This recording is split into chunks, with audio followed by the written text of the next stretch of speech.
Can chestbursters be removed, or are you doomed once the facehugger has done its job?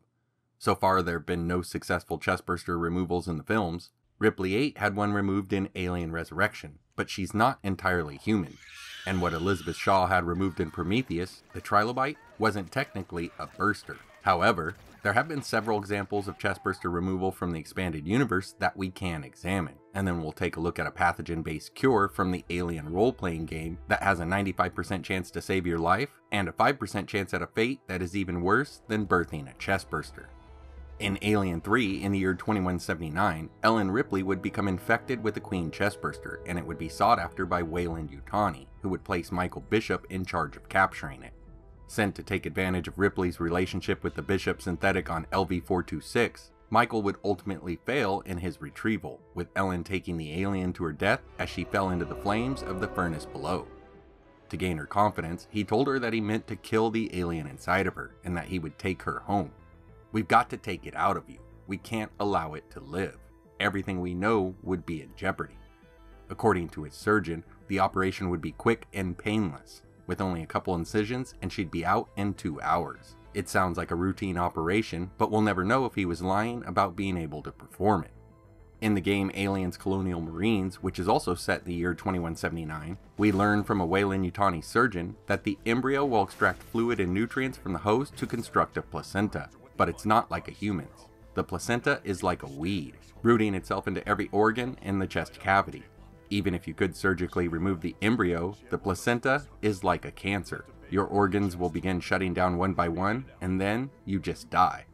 In Alien Resurrection, which takes place far into the future in the year 2381, the xenomorphs have supposedly been wiped out, with none of them left to be found. So they clone Ellen Ripley, which also clones the queen that was inside of her. We then see a quick operation done on Ellen's clone, designated Ripley 8, to successfully remove the Queen Chestburster. To their surprise, Ripley remains stable during the operation, so they sew her back up for further observation. She's not technically human though, she's a hybrid of xenomorph and human, giving her extra strength, a healing ability, and a resistance to acid as her own blood now has some acidity to it. If we look into the expanded universe materials, there's Aliens Defiance by Dark Horse, whose later issues have remained part of the higher tiers of canon after the switch to Marvel Comics. Here, around the year of 2138, Dr. Hollis is infested with a Queen Chestburster, and she is able to remove the alien herself with the aid of Zula Hendricks and Davis, a synthetic. Davis would suggest to terminate the alien with a chemical injection first and then perform the removal, which may have caused the alien to terminate her life. Fortunately for her, she chose to take it out while it was still alive, which likely saved her and allowed for them to harvest it for their cause, to use in their fight against them. During the operation, the queen embryo became aware of the procedure and began to stir in its amniotic sac, with the doctor now screaming, "Take it out!" It was removed and dropped on the floor, where Davis scooped it up and placed it into a refrigerated room. The doctor then knocked herself out to heal, while Zula stapled her shut. Once back on Earth, however, she would be taken in by Weyland-Yutani, who would sedate and paralyze her and then operate on her, hoping to retrieve any alien material left behind from the queen. Unfortunately for the doctor, the company didn't want her to survive, so they killed her during the operation. In 2180, in Marvel's Alien Bloodline series, Weyland-Yutani defense agent Gabriel Cruz and his team would gain access to the cargo ship Hadley, and would encounter xenomorphs that were created from massive hosts known as Corcoran Highland goats, an animal tall enough to see eye to eye with a human with an enormous set of horns. These new hybrids would then take Gabe and another member of his team into their hive, where they would be implanted by facehuggers. Gabriel would survive the encounter and would return to Epsilon Station, where they were able to remove his chestburster, calling it the Alpha, as it was the company's first alien specimen. 20 years later, in 2200, Cruz's son Danny would board the Epsilon Station with a group of Minute Hand movement members looking to expose the company in search of information from their servers. Instead, they would find a lab running experiments on the aliens and would cause an outbreak, with Danny getting face-hugged in the process, though later, a Bishop model android working with his father was able to remove it from Danny without issue. Which brings us to the recent anthology series comic from Marvel, Aliens Black, White, and Blood, issue number 3, with a short story called Gear in the Machine that takes place at an unknown date on the Weyland-Yutani medical frigate, the Philoctetes.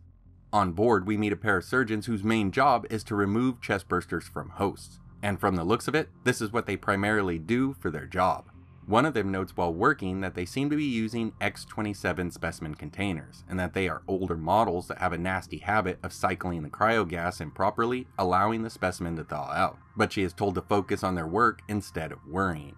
Using some kind of metal gloves and a cutting laser, they open up and easily remove a chestburster and place it into one of the containers.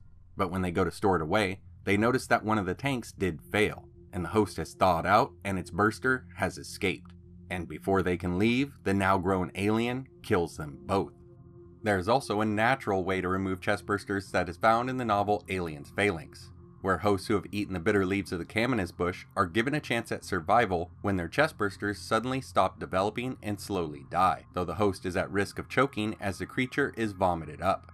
Looking to the older expanded universe materials, we have Alien's Labyrinth from Dark Horse, in what is one of my favorite Alien comic books. Here, Dr. Paul Church is taken by aliens with his family and crew who have stopped over on an unnamed moon to retrieve data from a time box that was left in a previously terraformed area. Unfortunately for them, they were immediately discovered by the aliens and taken into their hive. The xenomorphs here, however, were sick. Their queen had long since died, and they were trying to find ways to cure themselves and to once again create new aliens.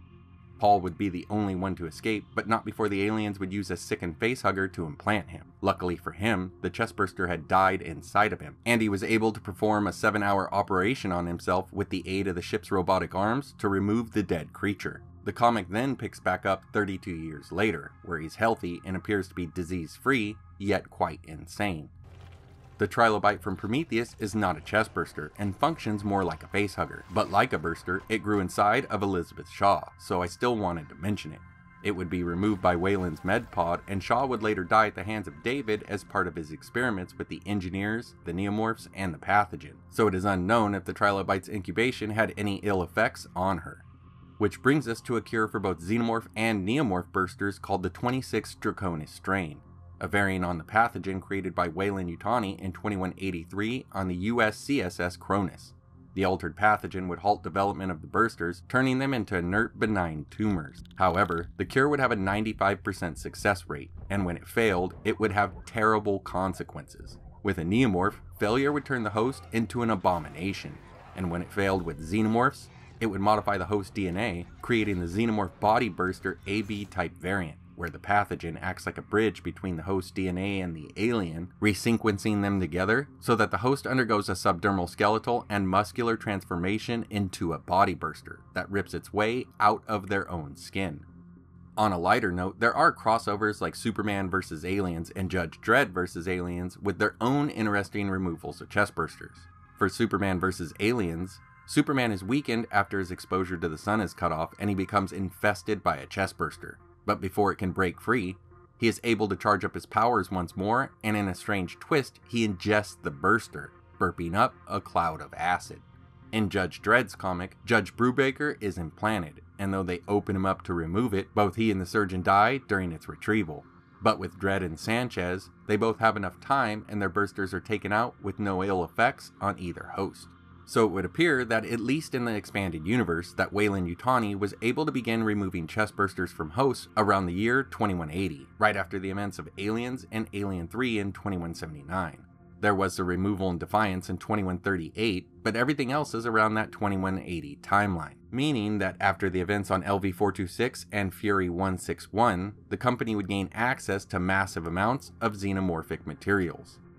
Aliens Colonial Marines was the only real source that noted that the host would die from sickness caused by an implantation outside of the Aliens magazine. But Marvel's Bloodline comics, Gabe would become sick, forcing his retirement 20 years after that removal. And we learn that he doesn't have much time left, so it's advanced, a type of incurable cancer or something else that could be related to his alien exposure. I have to say that I like the idea that in some cases a chestburster can be removed. But I don't like how in Black, White, and Blood, the surgeries are pretty much routine, though they don't say that they are able to remove the bursters and keep the hosts alive, as here, they want them dead. With that said, I also like the idea that the burster could leave behind a sickness or type of incurable cancer, making them deadly even after removal. Thanks for watching, take care, and I hope to see you next time.